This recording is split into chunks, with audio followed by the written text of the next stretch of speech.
Mais c'est vrai qu'il y a une relation totalement asymétrique avec l'Algérie, notamment sur le plan de la mémoire.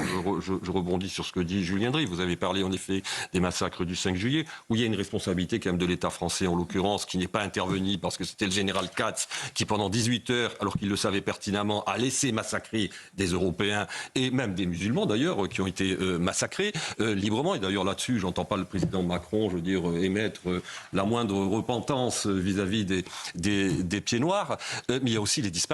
Il faut jamais oublier, vous avez à peu près 2500 disparus dont on n'a jamais eu de nouvelles, où l'État algérien a toujours refusé de s'expliquer sur ces disparus. Il y a des archives qui n'ont jamais été ouvertes en la matière. Donc, si vous voulez, si on commence à rentrer dans la guerre mémorielle, en l'occurrence, on ne s'arrangera jamais. Mais par contre, c'est là où veulent nous entraîner les Algériens. Et je pense que le président de la République a commis une erreur en voulant rentrer, j'allais dire, dans ce chantage permanent, même s'il l'a dénoncé par la suite, cette rente mémorielle.